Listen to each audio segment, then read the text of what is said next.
Hello दोस्तों, आपका स्वागत है गोल्डन फ्यूचर प्लेटफॉर्म में। आज 9 दिसंबर 2022 है और मैं आप लोग के लिए 10 इंपॉर्टेंट करंट अफेयर का क्वेश्चन लेके आई हूँ जो आपके आने वाले एग्जाम के लिए बहुत ही ज़्यादा इंपॉर्टेंट रहेगा।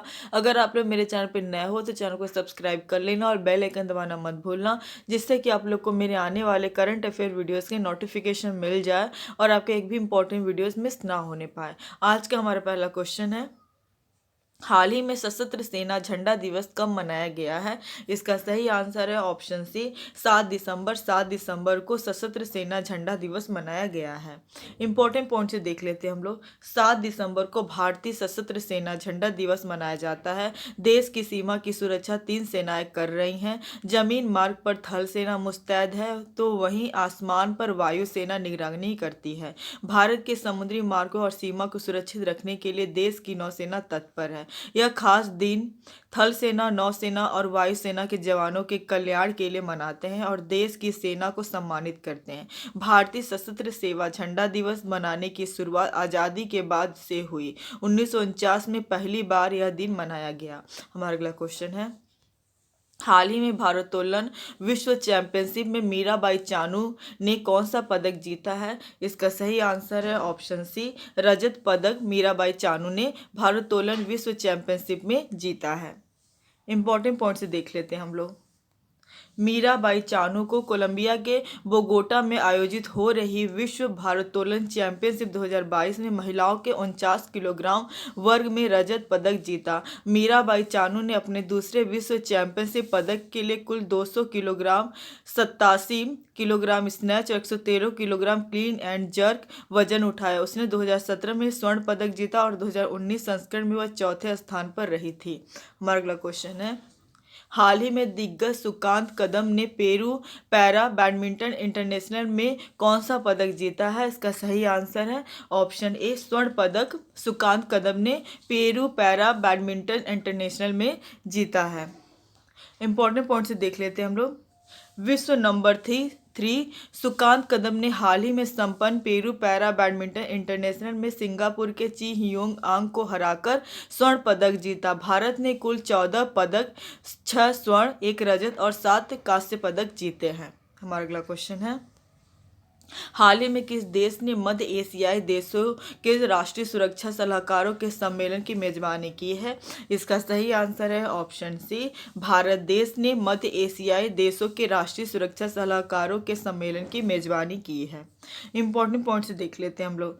भारत पहली बार सुरक्षा अधिकारियों के एक सम्मेलन की मेजबानी कर रहा है। इस सम्मेलन में कजाकिस्तान, किर्गिस्तान, तजाकिस्तान और उज्बेकिस्तान के शीर्ष अधिकारी शामिल हुए हैं। इस बैठक की अध्यक्षता राष्ट्रीय सुरक्षा सलाहकार NSA अजीत डोभाल ने की है। इस मौके पर NSA अजीत डोभाल ने अफगानिस्तान में उभरती सुरक्षा स्थिति और उस देश से उत्पन्न होने वाले आतंकवाद के खतरे से निपटने के तरीकों पर चर्चा की।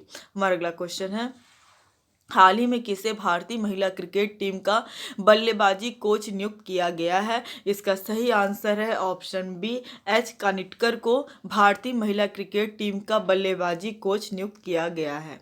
इंपॉर्टेंट पॉइंट से देख लेते हैं हम लोग। BCCI ने ऋषिकेश कानिटकर यानी H कानिटकर को भारतीय महिला क्रिकेट टीम का बल्लेबाजी कोच नियुक्त किया है। वह ऑस्ट्रेलिया के खिलाफ घरेलू T20 सीरीज से पहले टीम के साथ जुड़ेंगे। यह सीरीज 9 दिसंबर से मुंबई में शुरू हो रही है। इसके साथ ही भारतीय महिला टीम के पूर्व कोच रमेश पोवार को राष्ट्रीय क्रिकेट एकेडमी में भेज दिया गया है। हमारा अगला क्वेश्चन है, हाल ही में भारत कहाँ 12वें विश्व हिंदी सम्मेलन का आयोजन करेगा? इसका सही आंसर है ऑप्शन सी, फिजी में भारत 12वें विश्व हिंदी सम्मेलन का आयोजन करेगा।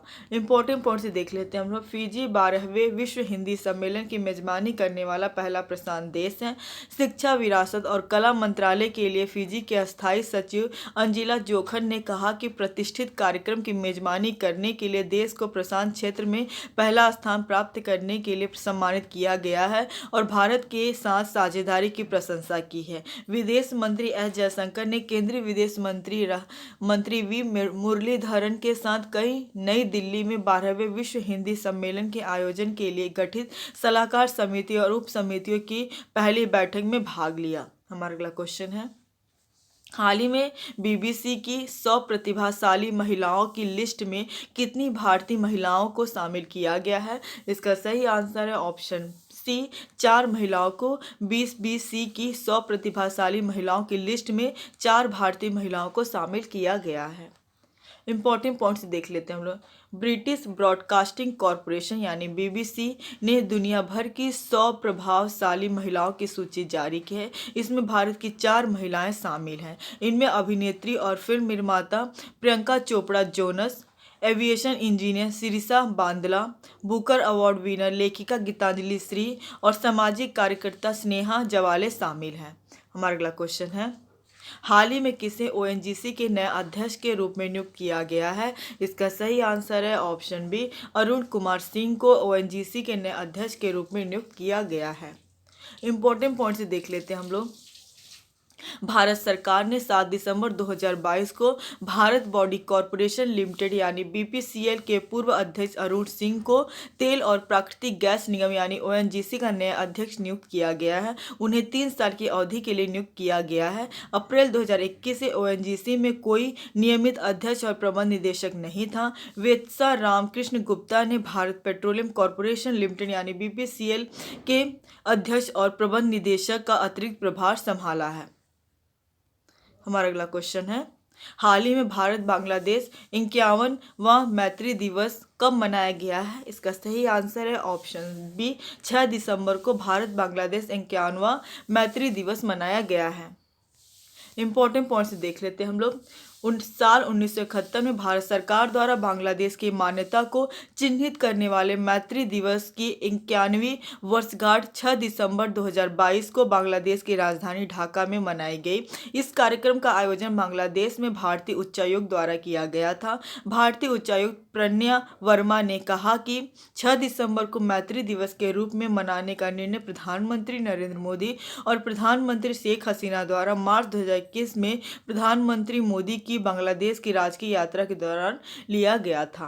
हमारा अगला क्वेश्चन है और आखिरी क्वेश्चन है, साल 2023 के अंत तक कौन सा देश विश्व का 8वां सबसे बड़ा विज्ञापन बाजार बन जाएगा? इसका सही आंसर है ऑप्शन सी, भारत। भारत देश साल 2023 के अंत तक विश्व का 8वां सबसे बड़ा विज्ञापन बाजार बन जाएगा। इंपॉर्टेंट पॉइंट से देख लेते हैं हम लोग।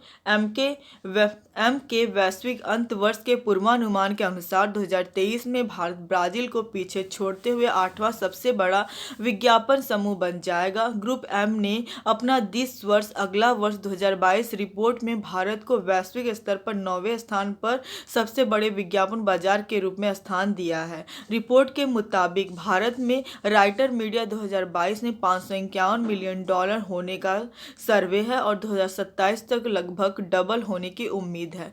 टीवी विज्ञापन, जिसका विज्ञापन बाजार में कुल 36% है, इस साल 10.8% बढ़ने की उम्मीद है। संयुक्त राज्य अमेरिका विश्व का सबसे बड़ा विज्ञापन बाजार है, जिसके बाद चीन दूसरे स्थान पर, जापान तीसरे, यूनाइटेड किंगडम चौथे, जर्मनी 5वें, फ्रांस 6ठे, कनाडा 7वें, ब्राजील 8वें और भारत 9वें स्थान पर है। कल का जवाब है, हाल ही में ग्लोबल एविएशन सेफ्टी रैंकिंग 2022 में कौन शीर्ष पर रहा है? इसका सही आंसर है option C, Singapore global aviation safety ranking 2022 में शीर्ष स्थान पर रहा है। आज का सवाल है, हाल ही में the Chipko movement a people's movement नामक पुस्तक के लेखक कौन है? इसका सही आंसर आप लोग कमेंट बॉक्स में दीजिएगा। आज के लिए बस इतना है। Thank you for watching.